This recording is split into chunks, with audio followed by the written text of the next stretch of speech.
Жер жаһанды өзінің қанық түсімен бүлдіріп жүретін, біріміздің сүйікті, енді біріміздің ауызға ала алмайтын көкөністеріміздің бірі қызылшаның құпиясын бірге ашайық. Тарих беттеріне көз жүгіртсек, жабайы қызылшалар ежелден бері адамзаттың сенімді серігінің рөлін атқарып келеді екен.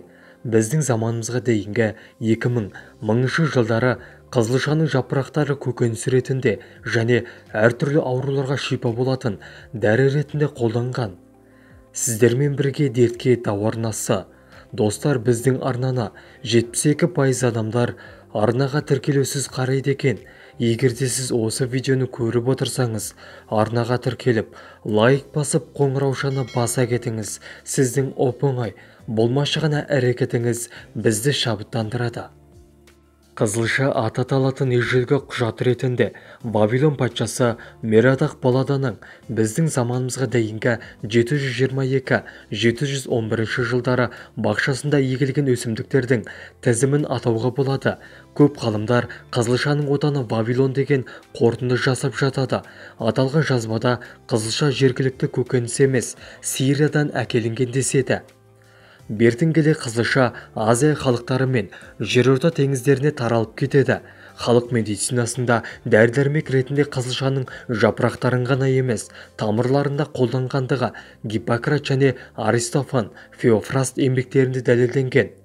Қызылшаны Аполлон құдайына құрбандыққа шалған ежелгі гректер оны өте жоғары бағалаған. Алғашқыда асқа тек қызылша жапырақтарын қолданған. Қызылшаның өзі улы көкөніс саналған көрінеді. 14 ғасырда қызылшаны солтүстік Европада өсіре бастады. Қызылшаның құрамында көмірсулар, жасұнық, калий, фосфор, кальций, магний, темір, мырыш, А дәрумендердің негізі С, В1, В6, Е дәрумендері, фолий қышқылы өте мол. Жинап алған бойда пісірген қызылшаның емдік қасиеті бар. Ол жасы ұлғайған, гипертониямен және бауыры ауыратындар, іші қатқан адамдарға өте пайдалы. Қызылша көп қайнатуды қажет етеді. 2-3 сағат оны тез пісіру үшін 1 сағат қайнатылған оттан алып, суын төгеді де 10 минут үстіне суық су ағызып қояды. Ал салат немесе винегрет жасау үшін оны щеткамен тазартып, суық сумен жуып, қабығымен қайнатады. Қайнатқан кезде қызыл түсін жоймасы үшін суға құмшекер салуға болады. 2 литр суға 0,5 шай қасық. Қызылшаны асқа пайдалану біздің сүйектеріміз бен тістерімізге пайдалы әсер береді. Бұл оның құрамындағы кальцийдің арқасында болады. Оның жетіспеушілігі тіс шегеге, мешел ауруына, сүйек кеуектігіне және балалар бойы өсуіне бұзылуына әкеп соғады. Сондай-ақ қызылша ағзаны тазалайды, шаршағанды басады, қан аздықтың алдын алады, қатерлі ісіктен қорғайды. Әсіресе қызылша суының пайдасы ұлан ғасыр. Қызылша шырынымен бәріміздің күрделі мәселеміз саналатын баспа ауруын, ангинаны емдеуге болады.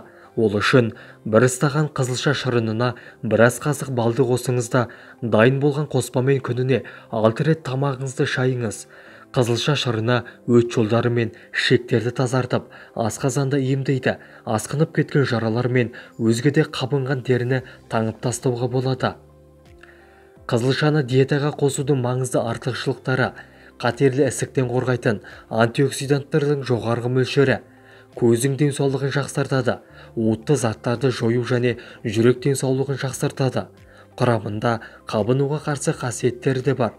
Жүрек денсаулығын жақсартады, қанды уландырады. Либидоны сақтауға көмектеседі, қартаюға қарсы қасиеттері де бар. Төзімділікпен бұлшық еттің қалпына келтіруін арттырады. Деменцияның алдын алуға көмектеседі. Темір тапшылығы, анемиясының алдын алуға көмектеседі. Адам спортпен айналысқан кезде мүмкіндігінше қызылшадан жасалған шырын ішуі тиіс. Өйткені қаңқа бұлшық еттерінде қан айналымын жақсартатын азот қышқылы тұзы бар. 100 грамм саумалдықта қанша азот қышқылының тұзы болса, қызылша суында да сонша болады. Ол ағзада қан тамырларын кеңейтетін азот тотығына айналады. зерттеу нәтижесінде сәйкес бұлшықеттегі талшықтарды жақсарту қан айналымын 38%-ға жақсартады екен. Бұл әсіресе тез қысқаратын талшықтар үшін өте пайдалы. Шырынның тағы бір пайдасы ағзада қышқыл жоғары болуымен күреседі. Қанды тазартып, қан аздықты емдейді. Сонымен бірге қызылшада калий, магний, ниацин, темір мен биотин секілді пайдалы элементтер көптеп кездеседі. Мына жіті ауру мазалағанда қызылша шырынын ішіңіз. Қызылша шырынның емдік қасиеттері орасан, ал дайындау 5-ақ минутты қажет етеді. Нәтижесінде тұла бойыңызды билеген аурудан әп-сәтте айығасыз. Ангинаны емдейді. Тамақ ауруларының кез келген түріне қызылша шырыны ем болады. Ішсеңіз ағзаға шекке, бауыр, бүйрекке несеп жолдарына ем болады. Тамақ ауырып жөтел асқынғанда еш ойланбай қызылша суымен тамағыңызды шаясыз. Ал мұрын бітеліп, гайморит мазалағанда қызылша шырынымен 5-6 тамшы тамызасыз. Бұл ем 3 рет қабылдаған соң керемет нәтиже береді. Ал баспаны емдеу үшін бір дана шикі қызылша қабығын тазартып, үккіштен өткізесіз. Бір стақан езілген қызылшаға біраз қасық алма сіркен суын салып, араластырып, тұндырып қойыңыз. Шамамен 30-40 минуттан соң тұнбаны қабатталған дәкенің көмегімен сығып алыңыз. Дайын болған шырынның біраз қасығын ішіп, қалғанымен тамағыңызды шаясыз. Қанды көбейтеді. Қан аздық кезінде ең керемет ем болатын қызылша шырыны екенін ұмытпаңыз. Қанды көбейту үшін бір стақан қызылша шырыны мен біраз қасық табиғи таза балды араластырып, күніне 3-4 рет қабылдайсыз. Егер қызылшаға сәбіз бен қара тұрыптың шырынын араластырып ішсеңіз, онда қаныңыз көбейіп, теріңіз тегістеліп, бетіңіз жылтырап шыға келеді, әрі қуатыңыз да артады. Миды жақсартады.